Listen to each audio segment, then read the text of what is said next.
어제 치러진 6.1 지방선거에서 여당인 국민의힘이 전국 17개 광역자치단체장 가운데 서울과 충남 등 12곳을 차지하며 윤석열 정부 임기 초 국정 동력을 확보하게 됐습니다. 더불어민주당은 5곳의 광역단체장을 확보하는 데 그쳐 대선에 이어 책임론이 거세게 일 것으로 보입니다. 국회의원 보궐선거에 출마했던 민주당 이재명, 국민의힘 안철수 후보는 대선이 끝난 지 2달여 만에 나란히 국회에 입성합니다.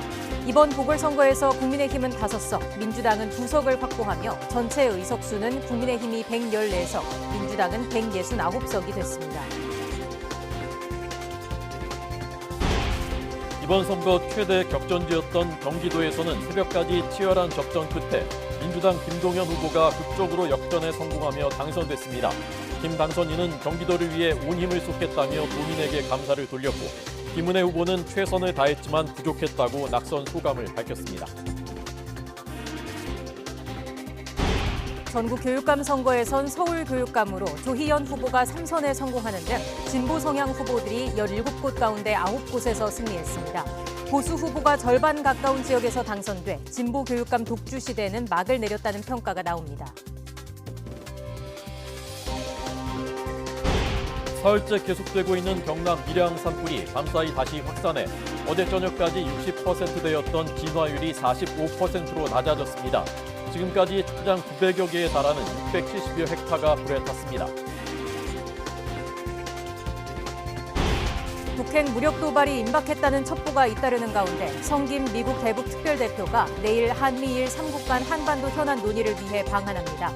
정부는 북한이 7차 핵실험을 감행할 경우 한미 확장 억제 강화 등을 통해 강력히 대응할 방침이라고 밝혔습니다.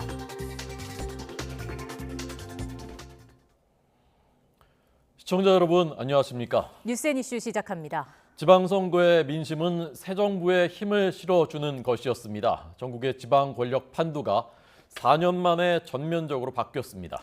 대패한 민주당은 경기지사 선거의 막판 역전승으로 위안을 얻었습니다. 지방선거 결과와 앞으로의 국정 운영 그리고 전국 전망 집중적으로 보도하겠습니다. 네, 먼저 여야 상황부터 알아보겠습니다. 국민의힘은 겸손을 강조하고 있습니다. 네, 대선의 연장전으로 불린 이번 6.1 지방선거. 연이어 전국선거에서 패배한 민주당은 선거 패배 수습을 위해서 조금 전 비공개 비대위 회의를 열었습니다. 국회 취재기자 연결합니다. 엄윤주 기자. 네, 국회입니다. 네, 여야의 희비가 엇갈렸습니다. 국민의힘은 4년 전에 참패를 서력했죠.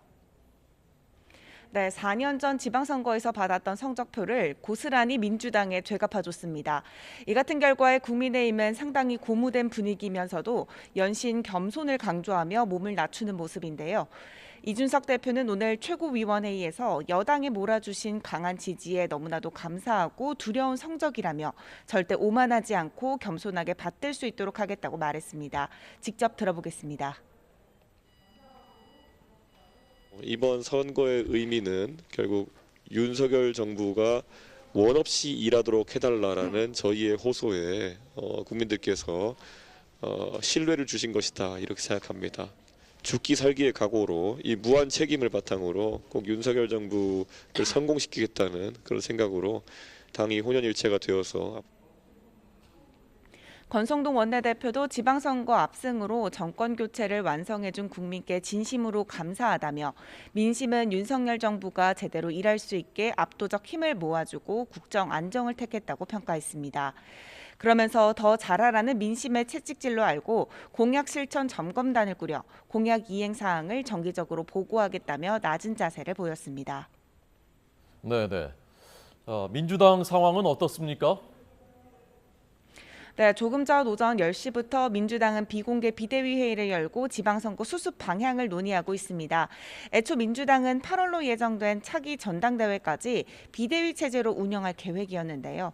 선거에서 참패를 당하면서 비대위 역시 패배 책임을 져야 하는 상황입니다. 회의장으로 향하는 윤호중, 박지원 공동비대위원장의 발언 들어보시죠. 지선 결과에 대해서 좀 어떻게 원인이 뭐였다고 보십니까? 저희들이 더 혁신하고 새로운 모습을 보여드리지 못한 데 대해서 국민 여러분의 평가가 있었다고 생각합니다.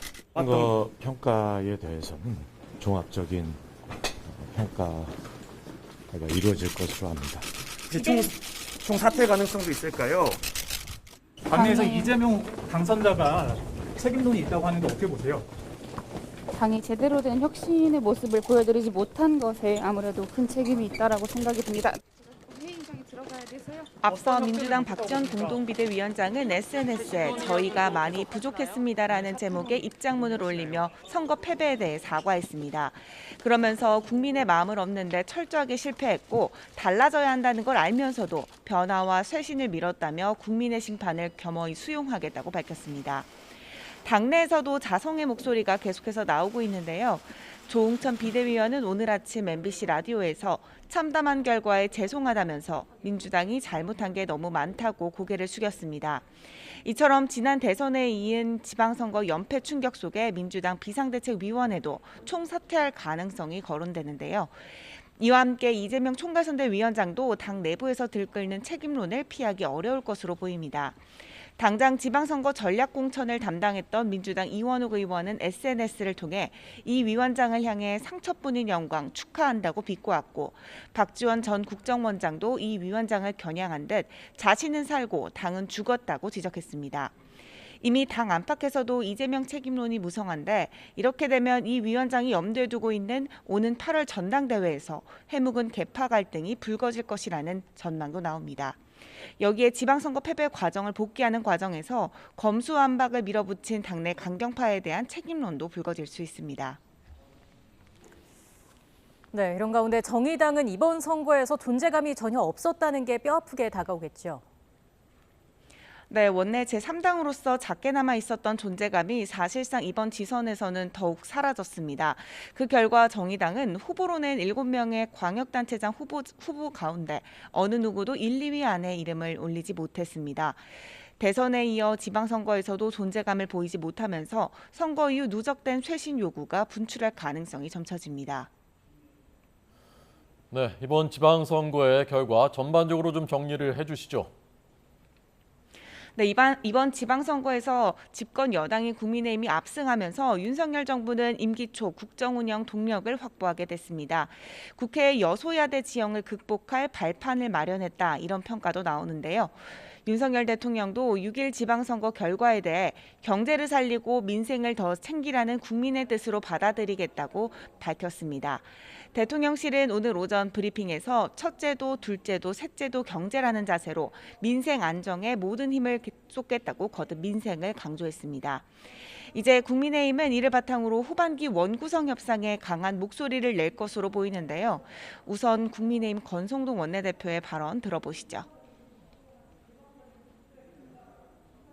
국회의장과 법사위원장 두 자리 모두를 민주당이 차지할 수는 없습니다. 21대 국회 시작부터 국회의장과 법사위원장을 독차지해서 힘자랑만 일삼아온 것은 나비 효과가 돼서 지난 대선과 지선에서 결과로 나타났습니다. 결국 이번 지방선거 성적표를 받아든 민주당이 이번에도 입장을 바꾸지 않는다면 더더욱 국민에게 외면받을 것이다라고 압박한 겁니다. 다만 이 같은 결과가 국민의힘이 잘한 게 많아서가 아니라 민주당의 자중질환에 대한 반사이익이라는 분석도 많은데요.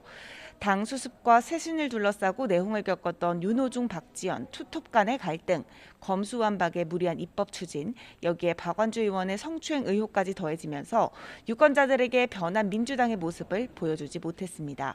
지금까지 국회에서 YTN 엄윤주입니다.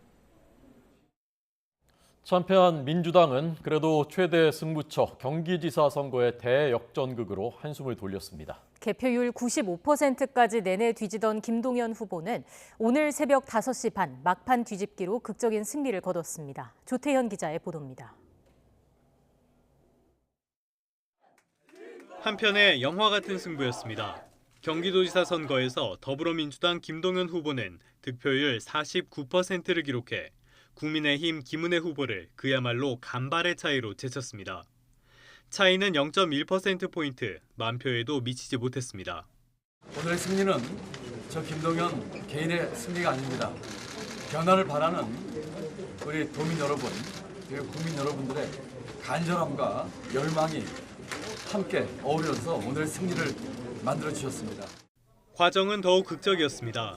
김동연 후보는 출구 조사에서 김은혜 후보의 오차 범위 안에서 뒤졌습니다.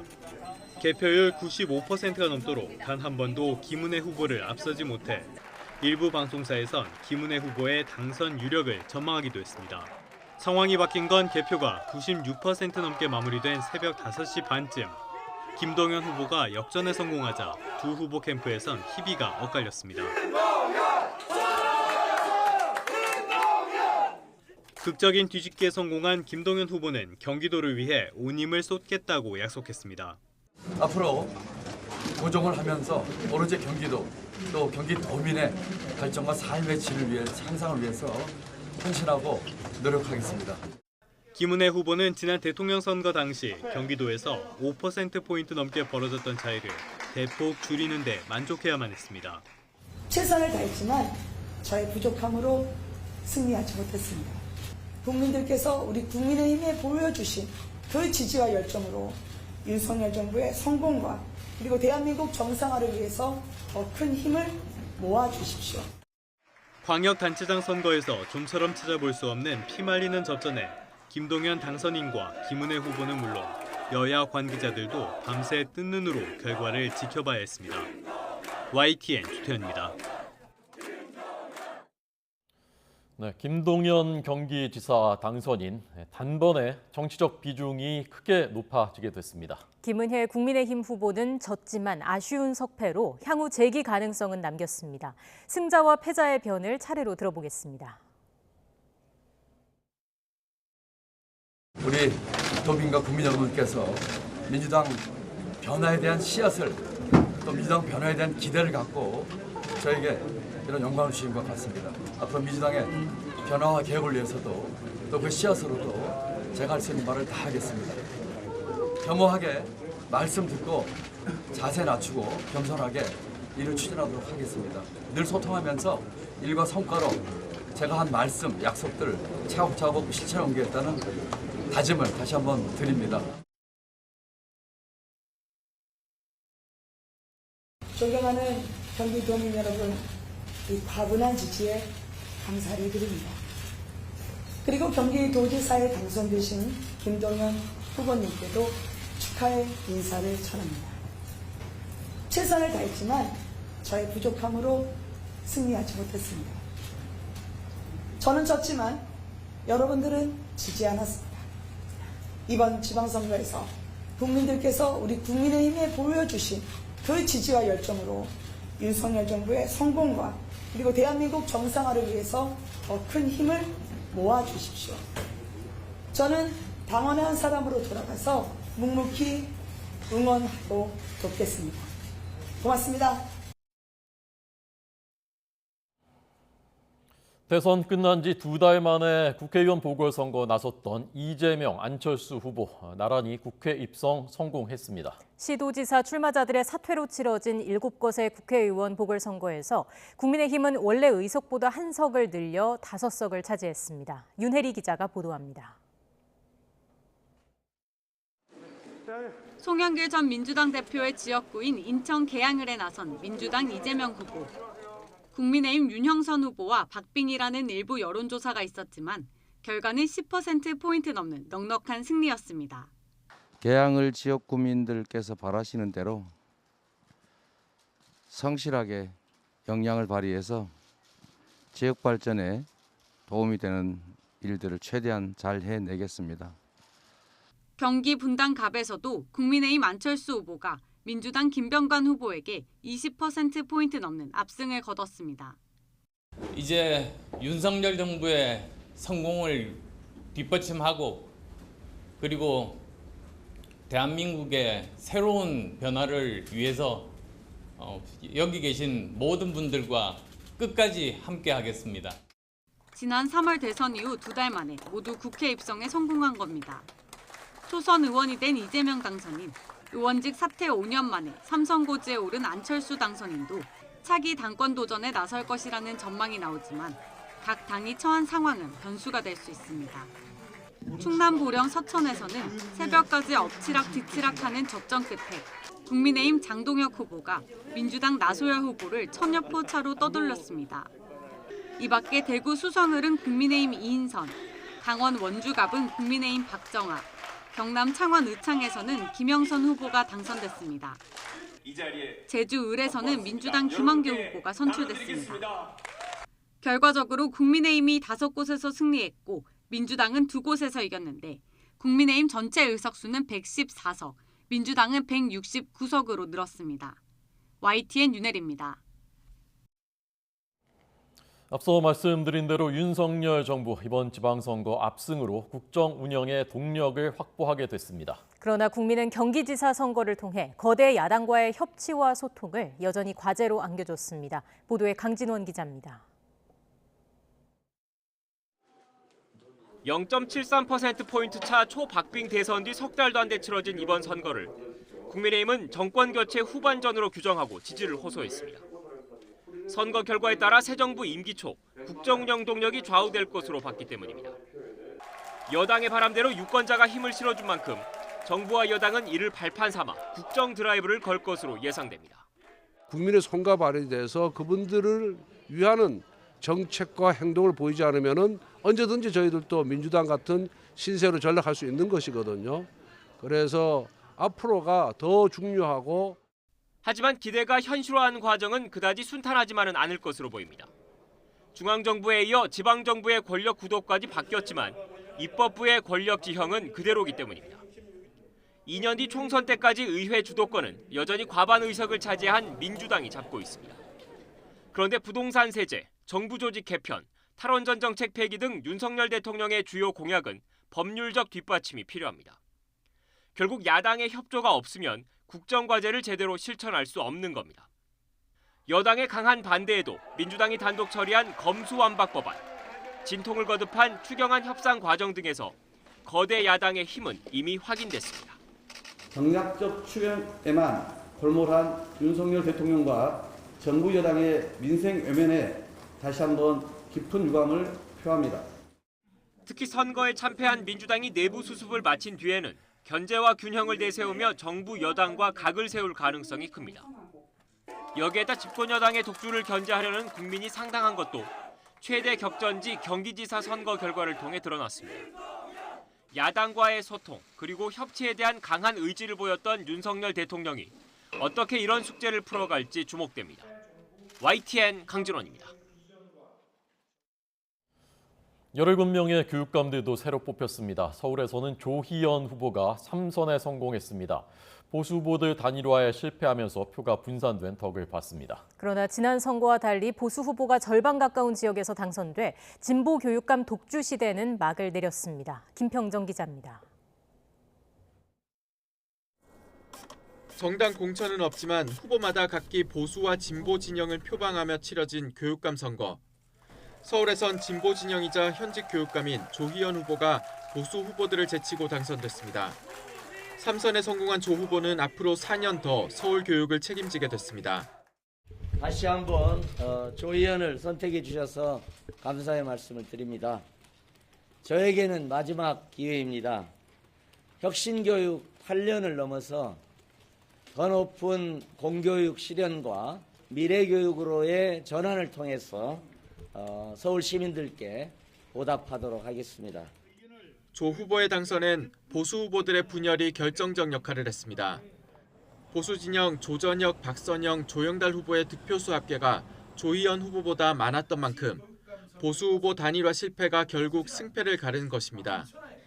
이와 달리 경기에선 일찌감치 단일화에 성공한 보수 진영 임태희 후보가 진보 진영 성기선 후보와의 1대1 대결에서 승리했습니다. 지금까지 경기교육은 획일, 편향, 그리고 현실 안주 교육이었습니다. 앞으로 저는 경기교육을 자율, 균형, 그리고 미래지향 교육으로 바꾸겠습니다. 전국으로 보면 진보 진영 후보는 서울 조희연을 포함해 9개 시도에서 이겼고 보수 진영은 중도 보수인 대전 설동훈까지 포함하면 8곳에서 당선됐습니다. 4년 전 선거에선 진보 진영이 대전과 대구, 경북 3곳만 제외하고 14곳을 싹쓸이했습니다. 보수 교육감이 절반 가까운 지역에서 당선된 이번 선거로 진보 교육감 독주 시대는 막을 내린 셈입니다. 교육 정책도 진영에 따라 엇갈리는 만큼 앞으로 큰 변화가 일어날 전망입니다. YTN 김평정입니다.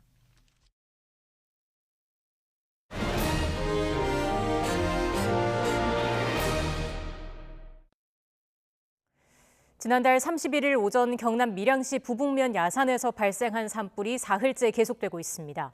어젯밤 주불 진화에 실패하면서 오히려 불길이 확산해서 진화율이 어제보다도 떨어진 상태입니다.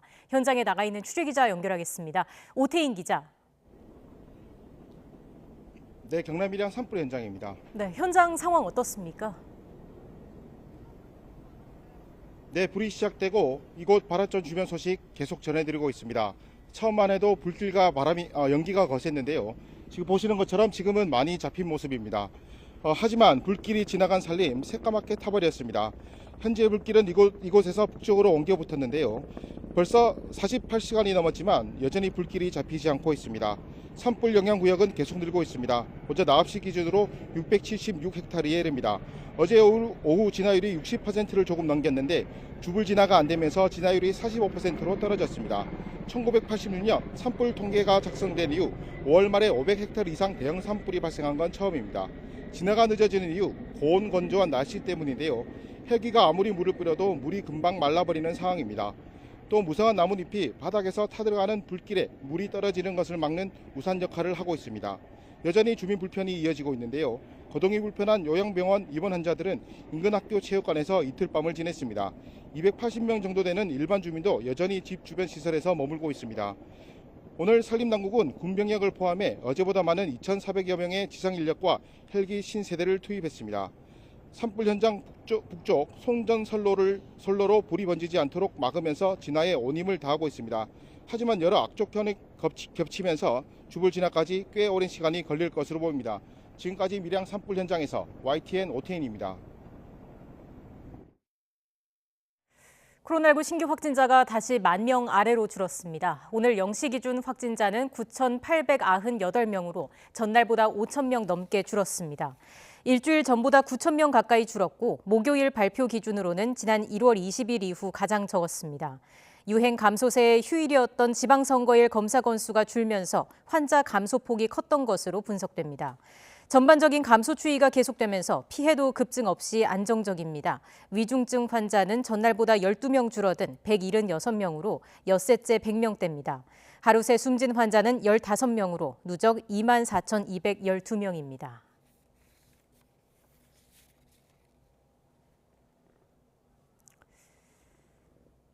네, 오늘 0시 기준 전국 중환자 병상 가동률은 전날보다 0.3%포인트 떨어진 10.9%를 기록했습니다.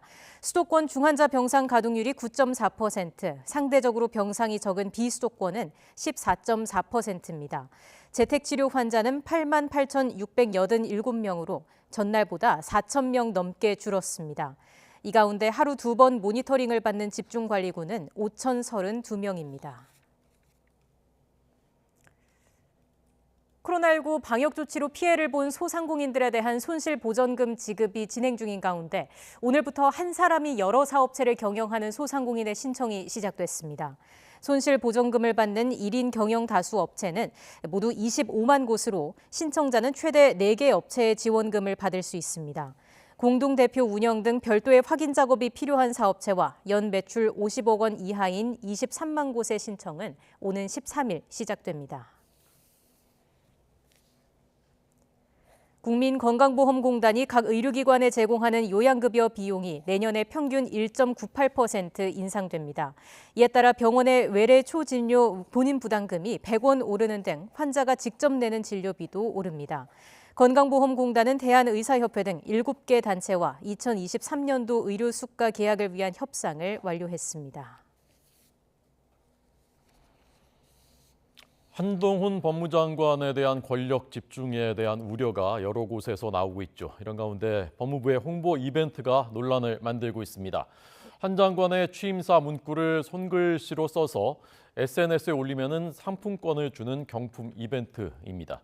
한동호 기자가 취재했습니다. 법무부가 지난달 27일 공식 SNS 계정에 올린 글입니다. 정의와 상식의 법치, 미래 번영을 이끌 선진 법치행정 문구를 손글씨로 써서 자신의 계정에 올리자는 캠페인 홍보글입니다. 추첨을 통해 5만 원짜리 백화점 상품권 10장 등 모두 80만 원어치 경품을 주는 행사입니다. 그런데 해당 문구는 열흘 전 취임한 한동훈 장관 취임사였습니다. 저는 정의와 상식의 법치를 앞으로 법무부가 나아가야 할 방향으로 제시하고자 합니다. 선진 법치 행정으로 대한민국의 미래 번영을 이끌어 나갑시다. 이후 200개가 넘는 글이 올라왔고 대다수 누리꾼은 한 장관 취임사를 손글씨로 써서 공유했습니다. 경품 구입비로는 법무부 홍보 예산이 배정됐습니다. 법무부 인스타그램 계정엔 이민정책 관련 글에 한 장관 해시태그까지 달렸다가 취재 이후 삭제를 했습니다. 전임 박범계 장관 때도 유튜브 등 법무부 공식 계정으로 장관 행보를 홍보해왔지만 이렇게 장관 취임사를 손글씨로 써서 경품까지 주는 건 어느 행정조직에서도 전례를 찾기 어렵습니다. 법무부 공식 계정이 장관 개인 홍보 수단으로 전락한 게 아니냐는 비판이 나오는 이유입니다. 법무부는 전임 장관 때 결정한 이벤트라며 업체에 의뢰해서 진행한 것이고 다른 행정부처 등에서도 많이 하는 행사라고 설명했습니다. 특히 취임사 주요 발언은 법무정책 기본 방향과 관련된 것이라 한 장관 개인 홍보와는 무관하다고 선을 그었습니다. 그러나 얼마 전 한 장관이 검찰 내부망에 올린 검사 사직 인사 글엔 300명이 넘는 검사들이 댓글을 달기도 했습니다. 대다수는 한 장관을 향한 노골적인 칭송이었는데 사실상 인사권을 진 실세 장관을 겨냥한 충성 경쟁이라며 내부에서도 낯뜨겁다는 반응이 잇따랐습니다. 장관 행보를 적극 홍보하는 법무부 정책 기조는 예나 지금이나 크게 다르지 않습니다. 하지만 취임사를 손글씨로 쓰라며 경품까지 주는 건 매우 이례적인 행사라 자칫 맹목적인 충성 경쟁이 법무부 정책의 본질적인 선의마저 퇴색시키지 않을지 우려됩니다. YTN 한동훈입니다. YTN의 보도 후에 한동훈 법무장관이 이 이벤트를 즉각 중단하고 개인 홍보성 행사 앞으로도 하지 말라고 법무부에 지시했습니다. 법무부는 입장문에서 이 행사는 법무부가 앞으로 나아갈 비전을 국민께 널리 알리기 위한 것이었고 과거에 법무부에서도 유사한 행사가 여러 번 있었고 한동훈 장관에게는 사전 보고되지 않았다고 밝혔습니다. 한 장관은 이번 사안을 보도로 알게 됐다며 통상적인 홍보 활동일지라도 비판적인 시각이 있을 수 있다면 중단하는 것이 좋겠다라고 지시했다고 전했습니다. 이에 따라 행사는 오늘부로 중단됐습니다. 한 장관은 과거부터 하던 것일지라도 장관 개인 홍보성으로 보일 수 있는 행사는 앞으로 하지 말라고 법무부에 지시했다고 강조했습니다. 수돗물을 마음 놓고 마시지 못하는 분들 많습니다. 낡은 옥외 배관 문제가 큽니다. 이 문제에 대해서 광양시의 사례 참고할 만합니다. 김범환 기자가 취재했습니다. 지어진 지 30년이 넘은 아파트 단지입니다. 얼마 전 이 아파트 단지의 상수도 배관 630여 미터가 싹 바뀌었습니다. 낡은 배관으로 인한 물 걱정을 마침내 덜게 된 겁니다. 노배관으로 발생할 수 있는 이물질이나 녹물 발생 현상이 개선되어 깨끗한 수돗물을 공급받을 수 있게 되었습니다. 백운산 자락에 있는 상수원에서 조류가 들어오는지 현미경으로 검사한 다음에 단계별로 안전한 물을 만드는 작업이 한창입니다. 기존에 쓰던 액화염소 소독제를 사고 위험성이 낮고 소독 냄새와 수도관 부식을 줄이는 자염소산 나트륨 발생 시설로 개선했습니다. 광양시는 또 스마트 관망 관리 시스템 구축과 찾아가는 수질 검사 등으로 안전한 수돗물 공급에 힘쓴 결과 수도 사업자 평가에서 처음으로 2개 분야에서 우수와 최우수 지자체로 선정됐습니다. 수돗물 생산에서 공급까지 안전하고 깨끗한 수돗물 생산을 위해 광양시 물관리센터 공무원들이 적극적으로 노력한 결과라고 생각합니다. 광양시는 태양광과 소수력 발전으로 정수장에 쓰는 전기요금도 20%나 줄여서 미래 지속 가능한 탄소 중립 정책에도 발을 맞추고 있습니다. YTN 김범환입니다. 식품의약품안전처가 탈모 치료와 예방과 관련된 불법 광고 257건을 적발했습니다. 탈모 치료 의약품을 불법으로 판매하거나 알선한 광고가 133건이었습니다. 탈모 치료나 예방에 효과가 있는 의료기기인 것처럼 속인 판매 광고가 60건, 또 탈모에 효과가 있는 것처럼 오인할 가능성이 있는 화장품 광고가 64건이었습니다. 중고 거래 사이트에 의약품 교환 나눔 게시물을 올리거나 두피 관리기나 화장품을 팔면서 모발 성장 촉진, 발모 효과 같은 문구를 넣은 경우입니다. 식약처는 절대로 의약품은 온라인에서 사면 안 되고 병원 약국에서 사야 한다고 강조했습니다. 네, 민생을 위협하고 있는 고물가 상황 저희가 현장을 연결해서 차례로 전해드리고 있습니다. 오늘은 빈대떡집입니다. 우크라이나 사태, 이상기후 때문에 식용유값 많이 올랐고요. 녹두값도 많이 올랐습니다. 현장에 이준엽 기자 나오십시오. 네, 서울 광장시장에 있는 빈대떡집에 나와 있습니다. 네, 상황이 어떻던가요? 네, 이곳 광장시장 가장 사람들이 많이 찾는 곳 가운데 하나가 바로 빈대떡입니다. 지글지글 기름에 넉넉하게 붙여서 맛있게 보이는데요. 중요한 재료가 바로 식용유입니다.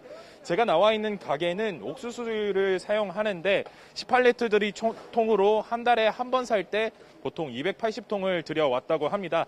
그런데 기름을 받아오는 가격이 두세 달 사이에 30% 넘게 늘었습니다. 가격만 오른 것이 아니라 공급도 줄었는데요.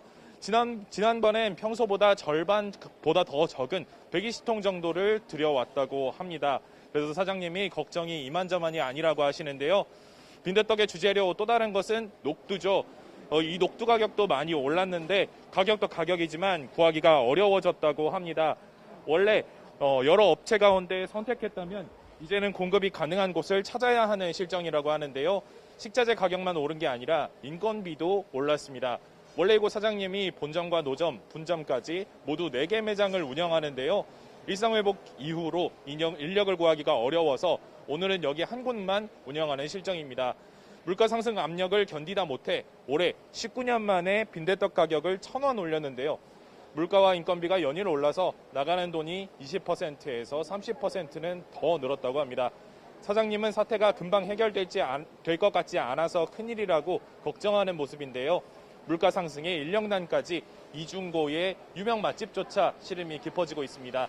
지금까지 서울 광장시장에 있는 빈대떡집에서 YTN 이준엽입니다. 러시아가 우크라이나 동남부를 차례로 장악하는 가운데 미국과 독일이 첨단 무기를 우크라이나에 추가로 지원하기로 했습니다. 러시아는 서방이 불난집에 기름을 붓고 있다며 강하게 반발했습니다. 전쟁이 조기에 끝날 가능성은 낮은 것으로 보입니다. 워싱턴에서 강태욱 특파원의 보도입니다.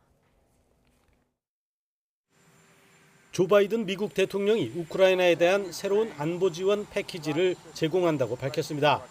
미국 국방부는 7억 달러 규모라며 고속기동 포병 로켓 시스템과 항공감시 레이더 등이 포함됐다고 설명했습니다. 이 가운데 로켓 시스템은 사거리가 최대 80km로 장거리 미사일을 지원해달라는 우크라이나의 요구를 어느 정도 받아들인 겁니다. 미국 정부는 로켓 시스템 등 지원 무기는 방어용으로 러시아 본토를 공격하는 데 쓰이진 않을 것이라고 설명했습니다. The Ukrainians have given us assurances that they will not use these systems against targets on Russian territory. 그동안 미온적이었던 독일도 대공 미사일과 레이더 추적기 등 첨단 무기 제공에 가세했습니다. 숄츠 총리는 푸틴 러시아 대통령이 승리하지 못하게 해야 한다며 우크라이나가 방어에 성공하도록 하기 위한 것이라고 설명했습니다. In den kommenden Wochen werden wir auch weitere Waffen liefern. Zum Beispiel hat die Bundesregierung aktuell entschieden, dass wir mit dem System Iris-T das modernste Flugabwehrsystem liefern, über das Deutschland verfügt. 러시아는 무기 지원 얘기가 나오자마자 반발했습니다. 세르게이 라브코프 외무차관은 러시아와 미국 간 직접 충돌 위험을 고조시킨다고 경고했습니다. 크렘린궁도 미국이 의도적으로 기름을 붓고 있다고 비난했습니다.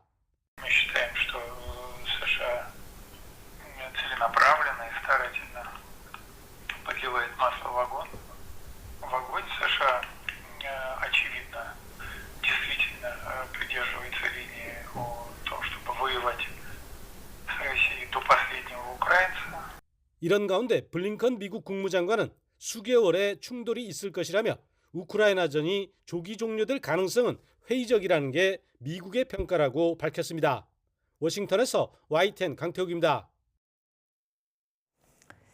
성김 미국 대북 특별대표가 한미일 3국 간 한반도 현안 논의를 위해 오늘 방한한다고 미 국무부가 밝혔습니다. 미 국무부는 성김 대표와 후나코시 다케히로 일본 외무성 아시아 대양주 국장이 김건 외교부 한반도 평화교섭 본부장 주최로 3자 협의를 열어 북한의 대륙간 탄도미사일 발사와 코로나19 발병 대응 등 폭넓은 이슈에 대해 논의할 예정이라고 전했습니다. 앞서 외교부도 한미일 북핵 수석 대표가 내일 서울에서 회동한다고 발표했습니다. 이종섭 국방부 장관과 박진 외교부 장관이 지난달 한미 정상회담으로 한미 동맹의 범위가 확장되고 격상됐다고 평가했습니다. 한미동맹재단 소식지에 따르면 이 장관은 기고문에서 이번 정상회담의 주요 성과는 기존 한미 안보 동맹을 굳건히 하고 동맹 범위를 확장한 것이라고 총평했습니다. 그러면서 적시에 미 전략자산을 전개하기로 합의한 것은 행동하는 동맹으로서 방향성을 제시한 좋은 예라고 덧붙였습니다.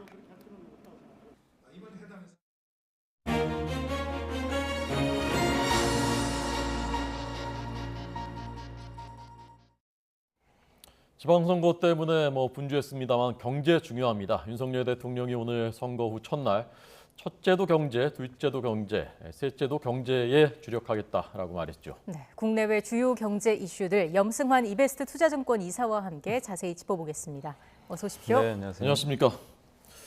5월에 수출입 통계가 나왔는데 수출이 굉장히 실적이 좋았다면서요? 네, 수출 실적은 굉장히 견조했는데 작년 이제 동월 대비해서 21.3% 정도 증가했고, 물론 이제 그 5월달이 작년보다 좀 영업일수 기준으로 한 이틀이 더 많았기 때문에 네. 그렇게 보면 일평균으로 이제 다시 환산을 해보니까 네. 일평균으로는 10.7%. 물론 이제 그냥 수치보다는 좀 떨어지긴 했어도 5월달 기준으로는 역대 최대 수출이 나왔고, 우리나라 이제 주력 산업이죠. 네. 반도체라든가 석유화학, 또 이제 무선통신, 스마트폰 이런 쪽에 대한 이제 수출들이 잘 이어지면서 월간 기준으로는 어쨌든 좀 거의 역대급의 또 실적 그 수출 발표가 있었던 것 같습니다. 그렇군요. 근데 또 수입액이 또 더 크게 증가를 했습니다. 무역 수지 그 적자를 기록했다고 하더라고요. 네, 그러니까 수출도 지금 좋았지만 사실 좀 약간 이제 색이 바랜 게, 이게 지금 무역 수지가 지금 계속해서 4월부터 또 적자가 났고 올해 들어와서 1월, 1월 적자 나고 3월에 잠깐 이제 흑자가 났었거든요. 네. 그리고 다시 또 4월, 5월 이 적자 규모도 계속 커질 수밖에 없는 지금 상황인 게, 지금 에너지 가격이 아직은 좀처럼 좀 진정이 되질 않고 있어요. 그래서 석탄, 원유, 가스를 이제 우리가 3대 에너지라고 하는데 네. 이 가격들이 지금 많이 올라갔고, 지난달에 그 호주의 석탄 가격이 평균 톤당 404달러인데 지난해 5월 달에 106달러였거든요. 그러니까 엄청나게 지금 올라간 거죠. 이 석탄 가격만 해도. 그래서 이 3대 에너지원 수입액이 1년 전보다 지금 67.6% 급증을 했다고 합니다. 그러니까 이런 이제 원자재 가격들에 대한 어떤 이제 그 무역 수지 적자가 좀 이게 좀 약간 좀 완만해지면 좋은데 이게 좀 줄지 않고 계속 좀 늘어나고 있는 게 부담으로 작용하고 있는 것 같습니다. 네. 이게 에너지 가격뿐만 아니라 식량 가격도 많이 오르고, 아까 빈대떡집도 빈대떡집까지 이제 그 네. 비상이라고 하지 않습니까? 네.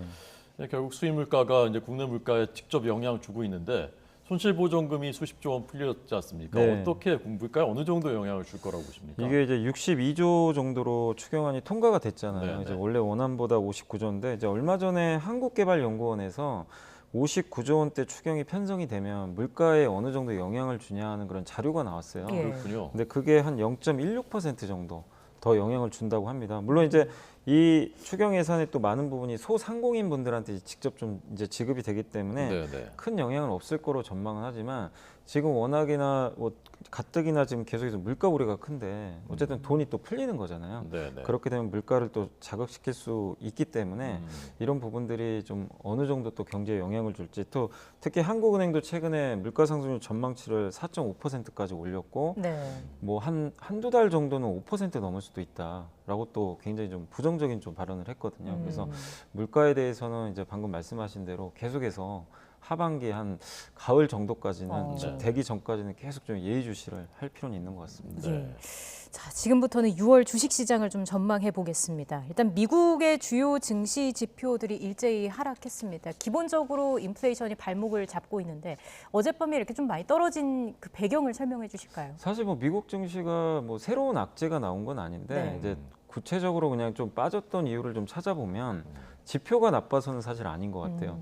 그러니까 뭐냐면 지금 미국의 이제 대표적인 연준이 의사들이 굉장히 많이 있잖아요. 네. 이제 그분들이 FOMC 회의할 때 이제 뭐 금리 인상을 이제 투표를 해서 결정을 하는 건데 그분들 중에 한 2분 정도가 사실은 이제 지난주만 해도 금리 인하 발언까지도 했었거든요. 아, 이 정도면 이제 내년엔 금리 인하해야 되고 그다음에 올해 하반기 중에 한 번은 금리 상승을 멈춰야 된다. 이렇게 했는데 그분들이 또 약간 이제 그 발언에 대해서 그러니까 주식시장이 좀 올라가긴 했어요. 그것 때문에. 네, 네. 근데 그 발언을 또 수습을 했어요. 그러니까 이제 좀 너무 좀 앞서간 것 같다. 예. 그러니까 뭐 주식시장을 떠받치기 위해서 했던 얘기는 아니다. 이러다 보니까 또 시장에서 약간 또 실망을 한 거죠. 예. 그래서 약간 이제 자산시장의 변동성이 생겼는데 네. 뭐 우리가 흔히 아는 미국의 고물가라든가 이런 부분들은 지금 여전히 이어지고 있는 상황인데 다만 그 미국의 물가 지표가 2달 연속 약간 둔화는 됐어요. 실제 좀 둔화되는 모습은 보였고 네, 네. 그리고 제일 우려하는 게 미국이 경기 침체가면 어떡할까 예. 이런 우려들이 있는데 뭐 미국의 제조업 지표라든가 최근에 소매 판매 지표라든가 이런 걸 보면은 아직까지는 경기 침체에 대해서는 뭐 걱정할 지금 상황 단계는 아닌 것 같더라고요. 지표만 봤을 때는. 그러다 보니까 지금 미국 증시도 더 이상 뭐 크게 하락을 한다거나 그렇다고 뭐가 좋아져서 올라간다거나 그게 아니라 계속해서 물가와 경기의 이 싸움이죠. 경기는 좀 괜찮은 것 같은데 물가는 여전히 높고 네. 그러다 보니까 증시가 방향성을 못 잡고 계속 근데 여기서 뭔가 방향성이 좀 바뀌려면 좋은 쪽으로 바뀌면 되거든요. 예. 근데 아직은 그게 좀 뚜렷하게 보이진 않거든요. 그래서 미국의 증시가 지금 최근 오르다가 어제 그제는 좀 빠졌다라고 보시면 좋겠습니다. 네. 지금 말씀하신 그 연준 이사들이 발언한 내용이 베이지북 경기 동향 보고서 거기에 나온 내용입니까? 아니면 이것도 다른 얘기입니까? 아, 베이지북은 이제 경제 동향만 좀 나타낸 보고서고, 네. 그러니까 이제 베이지북을 좀 간단히 말씀드리면 이제 한 달에 한 번 정도 미국 연준에서 이제 미국 경제가 어땠느냐, 예. 이걸 나타낸 이제 보고서인데 그 4월 중순부터 지금 5월 22일까지의 그 수치만 이제 요약을 해가지고 이제 발표를 한 거예요. 그러니까 한마디로 미국 경제가 지금 어떤 상황인지 나타낸 건데, 뭐 거기서 나온 거는 대다수 지역은 좋대요. 나쁘지 않은데 한 4곳 정도가 좀 약간 뭔가 좀 둔화되기 시작했다, 성장이. 그런 내용이 나와 있고, 그리고 제조업은 괜찮은데 주택에 대해서 좀 우려를 하는 것 같아요. 주택 지표가 좀 꺾였고 일부 소매 판매도 조금 둔화되는 시그널이 나오고 있는 것 같다. 근데 이런 부분들은 어느 정도 시장이 사실 좀 예상을 했던 부분이라서 영향을 안 줬고, 아까 이제 말씀드린 그 연준 위원들의 발언은 이제 여기 나온 게 아니라 이번 주 들어와서 이제 인터뷰를 하거든요. 연준 위원들이 계속 이제 여기 뭐 나가서 연설도 하는데 거기에 대한 이제 기자들의 질문에 발언을 하는 그런 좀 답변이라고 보시면 좋겠습니다. 그 베이지북에 담긴 내용이 연준이 3월이 그 기준금리 0.25%포인트 올리고 5월에 빅스텝 밟은 그 내용이 좀 반영이 됐다고 볼 수 있을까요? 네, 어느 정도 반영됐다고 보시면 되겠고, 그리고 이제 이 베이지북을 근거로 해가지고 이제 6월 달에 6월 14일로 지금 날짜가 이제 정해져 있는데 그때 FOMC에서 추가 또 금리 결정을 하거든요. 거기에 또 영향을 줄 수 있는 자료니까 계속 좀 체크를 해봐야 될 것 같습니다. 네. 미국 경제가 결국 이제 세계 경제에 영향 미치고 우리한테 직접 영향 미치니까 이걸 이제 짚어보고 있는 것인데 옐런 재무장관이 이 물가 상승에 대해서 본인이 오판했다라고 인정했다는 것은 어떤 얘기입니까? 그러니까 아마 작년에도 아마 기억하실 거예요. 많은 그 이제 세계적인 투자자분들이 이제 연준 의장을 사실 믿었거든요. 연준 의장도 물가가 이렇게 올라가는데 이게 구조적인 거 아니냐라고 다들 얘기를 했는데 연준 의장은 사실 좀 무시를 했죠. 일시적이다. 근데 옐런 재무장관도 이제 비슷한 발언을 했어요. 일시적인 것 같다. 근데 이번에 그 파웰 의장과 이제 바이든 대통령 만난 이런 자리에서 이제 옐런 재무장관도 자신의 실수를 인정했습니다. 그러니까 자기가 이제 그 병목 현상이 있었죠, 작년에. 공급 병목 현상이라고. 이제 뭐 물류가 좀 마비되고 이런 거라든가 에너지 가격이 이렇게 올라갈 줄 몰랐다라고 이제 시인을 한 거죠.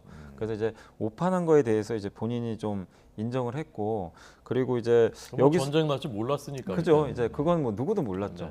근데 이제 그 전부터 좀 조짐이 안 좋은 부분들이 좀 있었는데 너무 좀 이걸 무시했던 거 아니냐라는 일부 얘기도 있긴 있었는데, 어쨌든 그 옐런 재무장관도 여기에 대해서는 자기 잘못은 좀 확실하게 인정을 했습니다. 어쨌든 이런 상황 속에서 미국 증시는 어젯밤 불안한 모습을 보였고 국내 증시가 어떨지도 궁금합니다. 일단 뭐 하단을 2,400선까지 이제 장기적으로 봤을 때요. 2,400선까지 내다보는 분석도 있고, 어떤 분들은 또 이게 이미 하반기에는 그 적용될 그런 악재들은 이미 미리 좀 선 반영이 됐기 때문에 그 정도는 아닐 것이다, 더 반등할 것이다, 이렇게 보는 분들도 계시더라고요. 그러니까 이게 증권가마다 다른데 일단 6월 한 달만 놓고 보면 그래도 반등 쪽에 좀 무게가 좀 많이 실리고 있습니다. 우리나라 증시가 작년 7월부터 지금 계속 하락장을 좀 거듭하고 있는데 근데 이제 6월 들어서 이렇게 좀 전망치가 최대 2,800선까지도 전망이 좀 나오고 있어요.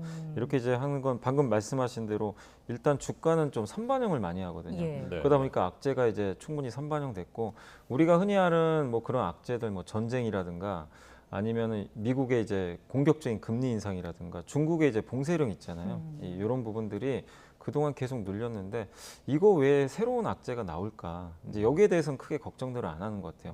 충분히 반영됐고 그리고 지금 어제부터 중국 상해시가 이제 봉쇄령이 완전히 풀렸거든요. 네. 그래서 실제 아까도 사진 같은 거 보니까 네. 막 소비를 하고 있는 사진들이 나오더라고요. 네, 네. 그러니까 중국 경제도 다시 또 복귀할 수 있고 그래서 적어도 그동안 눌려있던 악재 중에 하나 정도는 좀 해소가 됐고 2개 악재도 어느 정도 반영이 됐기 때문에 6월에는 좀 기술적 반등이지만 그래도 반등은 나올 수 있는 쪽으로 무게를 좀 두고 있는 것 같습니다. 네.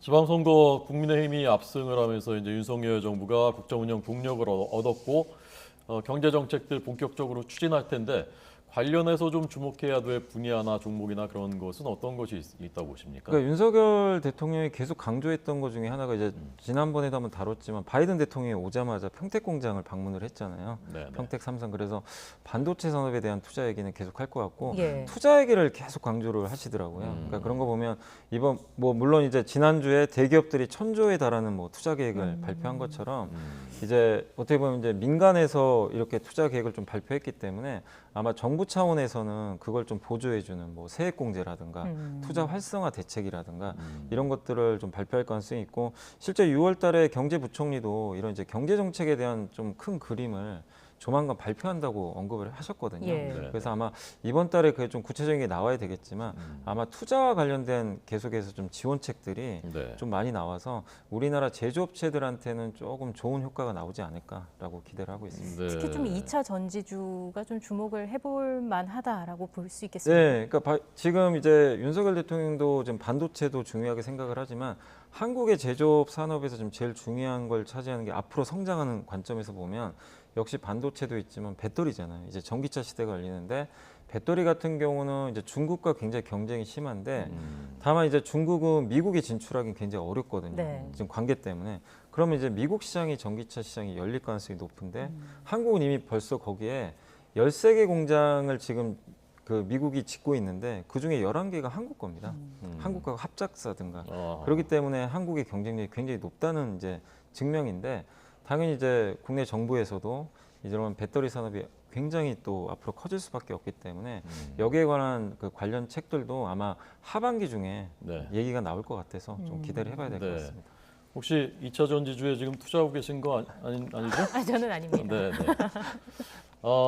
그 산업통상자원부 장관이 SK 하이닉스 공장 방문한다고 하는데 그것도 아까 말씀하신 반도체 그 문제랑 좀 연관질 수 있겠군요. 네, 그게 이제 지난주에 그 산업통상부 장관이 이제 하이닉스 본사를 방문을 했고 여기서 그 원탁회의를 열었어요. 이제 첫 번째고 2차도 한다고는 하더라고요. 근데 이번엔 반도체만 했고 많은 기업들이 뭐라고 했냐면 좀 반도체 소부장이라고 하는데 소재 부품 장비 회사를 뜻하는 건데 여기에 대한 이제 뭐 투자라든가 이런 설비 투자에 대한 지원책 이런 것들을 많이 건의를 한 것 같아요. 근데 장관께서 굉장히 좀 긍정적인 좀 그 답변을 했던 것 같고 여기서 끝이 아니라 뭐 6월 달 중에 반도체 관련된 이제 전략들을 한번 발표하기로 했고 그리고 하반기에는 2차 원탁회의를 하는데 여기서는 이제 아까 말씀드린 배터리라든가 자동차, 철강, 로봇까지 좀 확산한다고 합니다.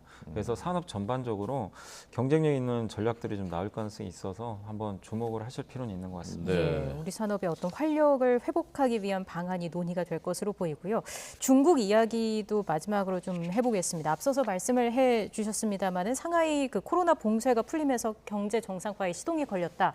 이런 이야기들이 나오고요. 중국 소비주도 들썩이고 있다고요. 네, 뭐 사실 벌써 지난주부터 뭐 화장품 기업들이 일부 막 오르기도 하고 하는 현상들이 나왔는데 그러니까 주가는 항상 먼저 선반영을 하죠. 왜냐하면 이제 6월 1일 날 상해시가 이제 봉쇄령이 풀릴 거라고 이미 어느 정도 공지가 돼 있었기 때문에 기대감은 좀 오르긴 했는데 어쨌든 중국이 우리나라에서 경제에 차지하는 비중이 또 워낙 크고 홍콩을 우회해서 하는 경로까지 수출액을 계산해 보면 거의 우리나라 수출의 한 40%가 중국에 굉장히 이제 의존을 하고 있어요. 그래서 이 중국이 봉쇄령이 내려졌다는 건 사실 안 좋은 거죠, 한국 경제에는. 그렇지만 이게 이제 본격적으로 상해시가 풀렸고 지금 확진자도 굉장히 좀 급감을 했다고 합니다. 한때 상해가 10,000명이 넘었거든요. 근데 최근 기준으로 지난 31일 기준으로는 15명까지 확진자가 줄었다고 합니다. 그래서 이제 중국은 제로 코로나 정책이 끝난 건 아니에요. 만약에 또 하반기에 확진자가 늘어나면 또 봉쇄할 수도 있습니다. 그건 또 주의해야 되겠지만 이렇게 확진자가 통제가 만약에 된다면 이제부터는 이제 경제 정상화를 하고 그리고 뭐 시진핑 주석이나 리커창 총리도 계속 언급한 것처럼 부양책을 계속 좀 공격적으로 할 가능성은 있기 때문에 어떤 식의 스텝이 나올지 모르겠지만 중국이 만약에 부양책을 좀 강하게 해주면 그건 또 우리나라 기업들한테도 호재가 될 수 있기 때문에 면밀히 좀 살펴봐야 될 것 같습니다. 네. 알겠습니다. 염승환 이사님 설명을 듣고 저 같은 이제 경제 문외한들도 좀 이렇게 명료하게 정리가 되고 아마 시청자 여러분들도 그러셨을 것 같습니다. 잘 들었습니다. 네, 고맙습니다.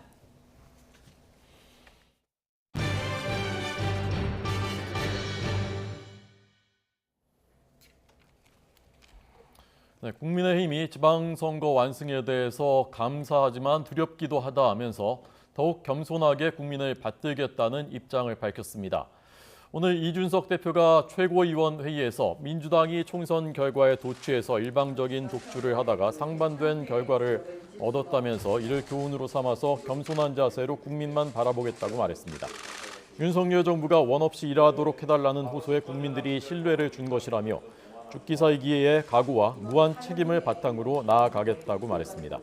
회의 뒤에 기자들을 만나서는 2년 뒤 총선에 대비해 혁신과 개혁에 속도를 내겠다고 말하고 최재형 의원을 위원장으로 하는 혁신위원회를 설치하겠다고 밝혔고 당원 민주주의를 더 효율적으로 구현하고 공천제도를 적절하게 수정할지도 연구하겠다고 말했습니다.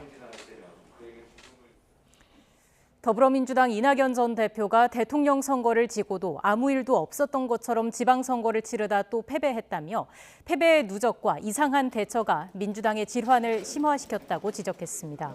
이 전 대표는 오늘 오전 자신의 SNS에서 광주의 저조한 투표율은 민주당에 대한 정치적 탄핵이라며 그동안 미루고 뭉개며 쌓아둔 숙제가 감당할 수 있을지 의문스러울 만큼 무거워졌다고 말했습니다. 그러면서 그동안 민주당은 패배를 인정하는 대신에 졌지만 잘 싸웠다고 자찬한다면서 패인 평가를 정략적으로 호도하고 왜곡했다며 책임자가 책임지지 않고 남 탓으로 돌렸다고 주장했습니다. 또 새 임시 지도부를 꾸려 대선과 지선을 평가하고 반성과 쇄신에 나선다고 해도 쉽지 않을 것이라며 새 지도부 구성 등이 또다시 모종의 정략으로 호도되는 일은 없어야 한다고 당부했습니다. 네, 이런 목소리들이 터져 나오기 시작했습니다. 이 비대위 회의가 지금 민주당 열리고 있는 잠시 뒤에 저희가 결과 전해드리겠고요. 민주당의 중진 의원들 중심으로 지도부 책임론 제기하는 목소리들 잇따르고 있습니다. 홍영표 의원 원내대표를 지냈었죠. SNS를 통해서 사욕과 선동으로 당을 사당화시킨 정치의 참담한 패배다라고 말하고 당원만 빼고 다 바뀌어야 한다고 말했습니다. 삼선 전해철 의원도 선거 패배에 책임 있는 분들이 원칙과 정치적인 도의를 허물고 자기 방어와 명분을 만드는 데 집중했다면서 대선과 지방선거에 대한 냉철한 평가가 선행돼야 한다고 말했고 재선 신동근 의원도 졌지만 잘 싸웠다는 식으로 뭉개고 가는 건 더 이상 가능하지 않다며 현 지도부 또 이재명 총괄선대위원장, 송영길 서울시장 후보가 책임지라고 말했습니다.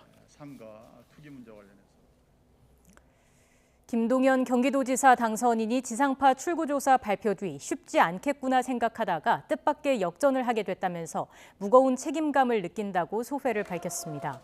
김 당선인은 당선 직후 YTN과의 인터뷰에서 그동안 일하면서 보였던 성과, 공직 생활 중이나 퇴직 뒤 청렴하게 살았던 점 등을 승리의 원인으로 꼽으면서 이같이 말했습니다.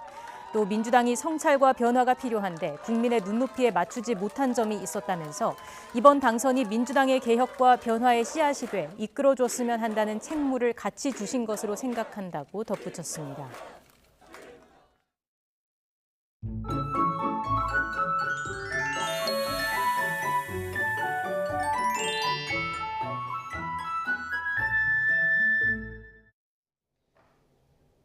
오늘도 전국적으로 맑은 하늘 아래 낮더위가 이어지겠습니다. 오늘 서울 낮 기온은 27도로 한낮에는 다소 덥게 느껴지겠고요. 경주는 무려 34도까지 오르면서 한여름 더위가 기승을 부리겠습니다.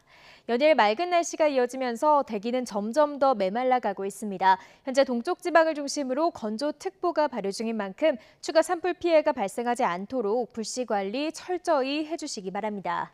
오늘 낮 동안 강한 햇볕이 내리쬐면서 전국 대부분 지역의 자외선 지수와 오존 농도가 높게 치솟겠습니다. 자외선 차단뿐만 아니라 호흡기 관리에도 신경 써주시기 바랍니다.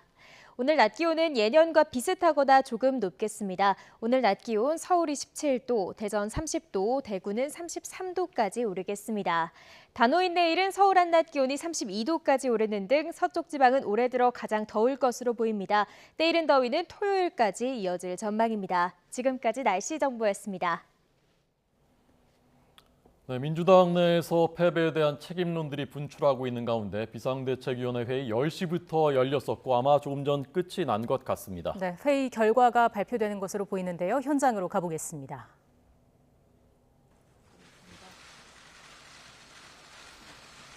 바로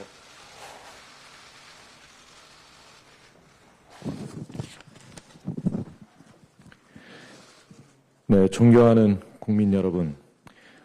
저희 더불어민주당 비상대책위원 일동은 이번 지방선거 결과에 책임을 지고 전원 사퇴하기로 했습니다. 이번 선거 패배에 대해 지지해 주신 국민 여러분과 당원 여러분께 먼저 사죄드립니다. 민주당의 더 큰 개혁과 과감한 혁신을 위해 회초리를 들어주신 국민 여러분께 감사드립니다. 마지막까지 최선을 다해 주신 2,974분의 후보들께도 죄송하다는 말씀을 드립니다. 대선 지방선거 평가와 정기 전당대회를 준비할 당의 새로운 지도부는 의원총회와 당무위원회, 중앙위원회를 통해 구성될 것입니다. 끝으로 부족한 저희를 믿고 지지해 주신 모든 분께 깊이 감사드립니다.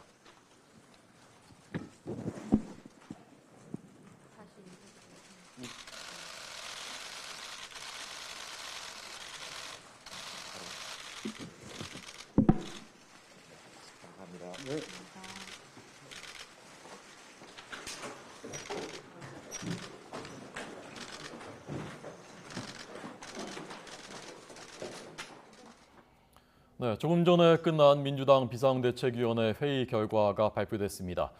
윤호중 공동비상대책위원장 그리고 박지원 공동비상대책위원장 비롯한 현재 지도부, 그러니까 비대위, 대선 이후에 꾸려졌었던 것입니다. 이 비대위원들이 전부 사퇴한다라고 밝혔습니다. 네, 또 대선 지선 평가와 새 지도부는 총회 위원회를 통해 구성한다라는 말까지 남겼습니다.